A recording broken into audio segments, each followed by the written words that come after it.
Ngayon, papalit tayo ng shock dahil may tagas na ang laro niya. Spring na lang. Tapos ito, palit tayo ng bearing. Ang laki ng awang. Yan.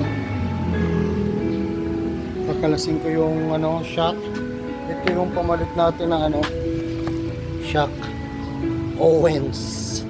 Wala pang ibang. Ayan. Kalasin ko muna yung gulong. Yan, laki ng niya. Awang. Tanggalin na rin ang shock maya maya. Kinalawang na yung bearing. Yan yun. Pero papalitan ko to, dalawa na. Yan o.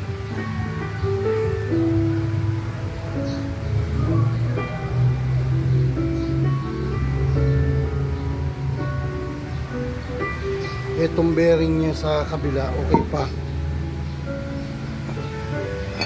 Wala pang uga.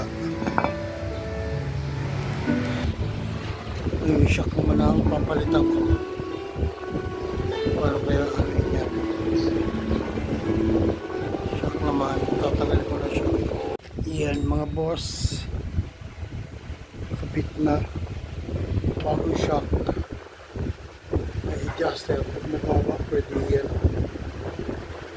Taas, ang hirap kapit. Yun, titirahin ko yung bearing naman. Kinakalawang na yung bearing kaya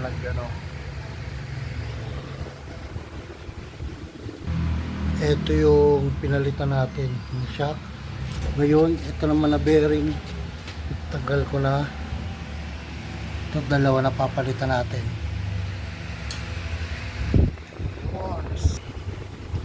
Ang nga pala natin, sukat 6302. 6302 ang rito sa kabila, parehas lang. Ayan, 6302. Dalawa na. Ito, bearing na 6302.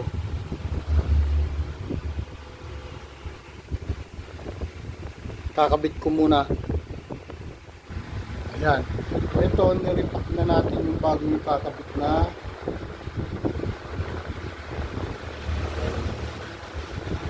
Karipak na yan.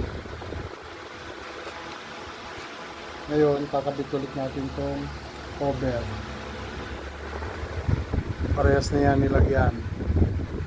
Post. Ito repack natin kasi pag nabibili natin sa kunti lang ang grasa niya. Yung dadagdagan natin para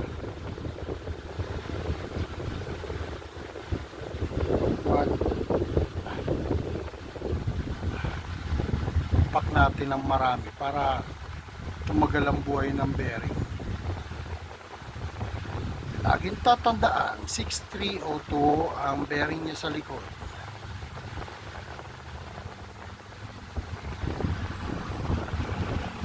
Ito na guys, okay na. Wala nang uga. Kapit na yung shock. Kakabit na lang lahat. Bearings. Ito yung mga pinagpalitan. Ito yung dalawang bearing. Hirap pala magkabit ng na ito.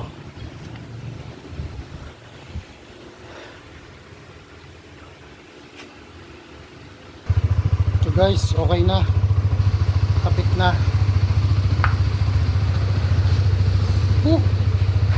Medyo mahirap talaga magkabit ng yan. Preno, okay na. Kapit na. Bearing. Wala nang uga. That's all folks.